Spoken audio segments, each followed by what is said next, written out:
কসবায় একই পরিবারের 3 জনের ঝুলন্ত দেহ উদ্ধার। ট্যাংরা কাণ্ডের ছায়া দেখছেন কসবা থানার অফিসাররা।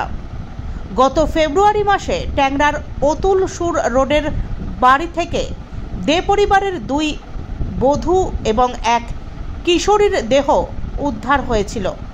অভিযোগ, 3 জনকেই খুন করে দেহগুলি বাড়িতে রেখে কিশোর প্রদীপ দে ও তার বাবা প্রণয় দেকে নিয়ে বেরিয়ে পড়েছিলেন কাকা প্রসূন দে।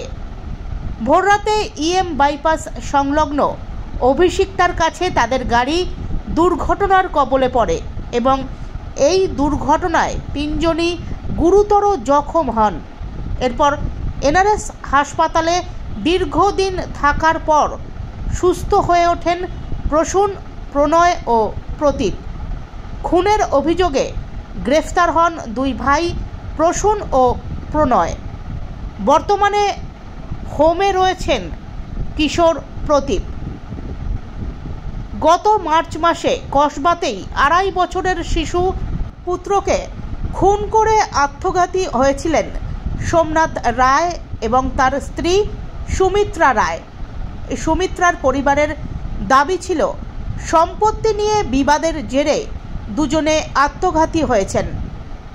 এবার কসবার রাজডাঙ্গা এলাকায় একই পরিবারের 3 জনের মৃতদেহ উদ্ধার হওয়ার পর আর্থিক অনটনের বিষয়টি উড়িয়ে দিচ্ছে না প্রশাসন। খবর পাওয়ার পরই ঘটনাস্থলে ছুটে যায় পুলিশ। মৃতদেহগুলি উদ্ধার করে ইতিমধ্যেই ময়না তদন্তের জন্য পাঠানো হয়েছে।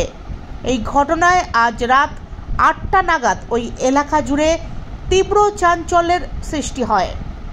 দরজা ভেঙে বাবা, মা এবং একমাত্র ছেলের ঝুলন্ত মৃতদেহ উদ্ধার করে কসবা থানার পুলিশ। বাড়ির গৃহকর্তার ঝুলন্ত দেহ একটি ঘর থেকে উদ্ধার হয়। তার স্ত্রী এবং একমাত্র পুত্রের মৃতদেহ পাশের ঘর থেকে উদ্ধার হয়েছে। স্ত্রী এবং একমাত্র পুত্রের দেহে আঘাতের ক্ষত রয়েছে। পুলিশের অনুমান, গৃহকর্তা নিজের স্ত্রী ও পুত্রকে খুন করে ফাঁস দিয়ে তারপর নিজে আত্মহত্যা করে থাকতে পারেন। তবে ময়না তদন্তের রিপোর্ট আসার পরই এ বিষয়ে নিশ্চিত হওয়া যাবে।